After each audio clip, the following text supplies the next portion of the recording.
I'm not really sure I can believe a lot of the things the doc says nowadays. Until I'm proven otherwise, I will have to take everything as a joke. I hope you guys are all doing well. Welcome back to more esports talk. Today we break down a clip brought to us by the doc himself in a recent stream with Z-Laner talking about the TenZ buyout, the potential $1 million buyout brought to us by Fion. Shroud's even referenced it. Now everybody seems to know that might be the figure in the right area of what TenZ has to be paid, or I should say what Cloud9 has to be paid just to get TenZ on your roster. It's expensive. I keep on asking you guys, would you spend the $1 million just to get TenZ on your roster? And then you got to pay him salary? And a lot of people out there saying yes, a lot of people saying no, a lot of people falling in between, not really knowing exactly what to do. Will Cloud9 even sell the guy is another question, but Doc says he will sign TenZ to his Valorant team if nobody else does, unless he wants $1 million. Then he won't do it. Kelvin Smith, thank you for the $1.99. Hey, Doc, thoughts on TenZ future with Sentinels in the Cloud9 situation? Also, can we get an F and Jaffer phase and the fact that they were wiped out before it's proper with a 5?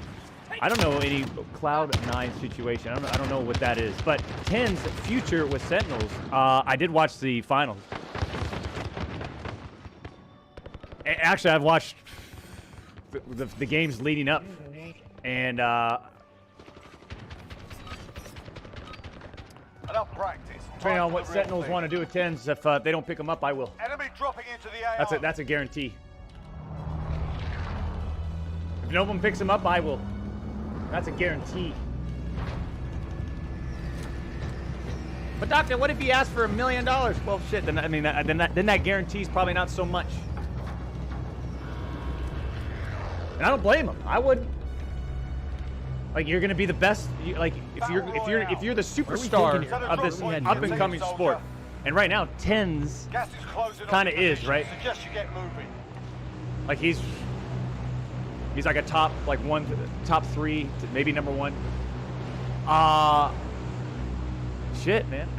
I'd ask for a lot of money. Chopper here real quick, Doc. Meet you at Super. Sounds good.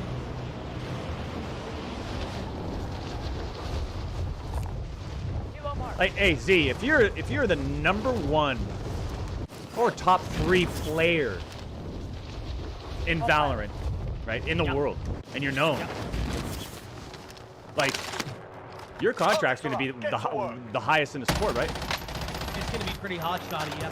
It's gonna be really hot shotty. It should be. I agree.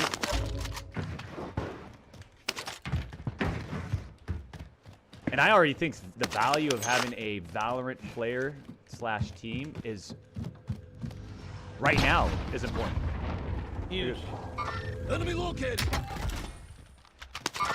I mean, the value, it's already high because of how, it's kind of obvious, man. Valorant, it's here to stay.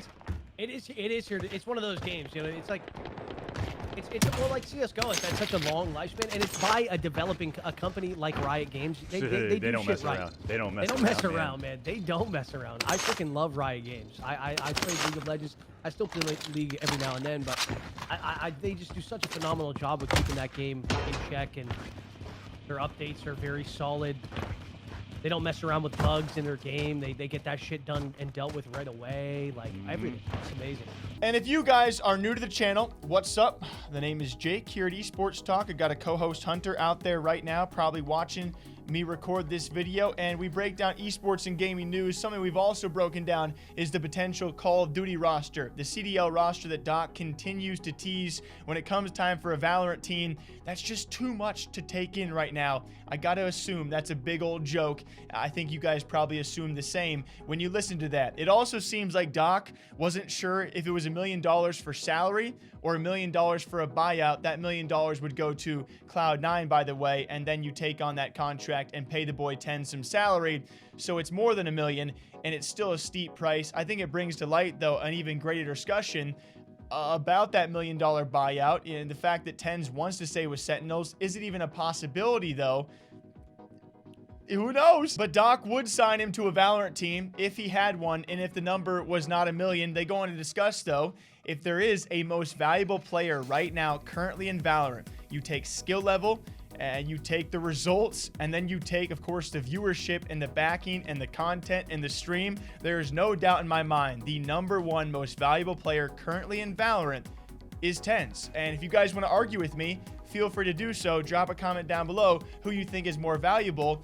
But is that price point worth paying? The discussion keeps on being had, because if it is somehow paid, TenZ will likely be the most valuable, also the most expensive player to be paid for currently in Valorant. We're only a year into this game, and we already are talking about a $1 million buyout.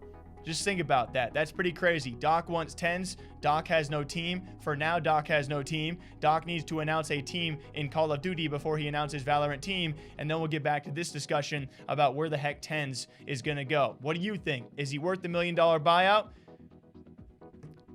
I keep on asking. I'm going to keep on asking. It's a great talking point. Until next time, you know what to do, all right? Take a little chug for me. I'll catch you guys back here next time.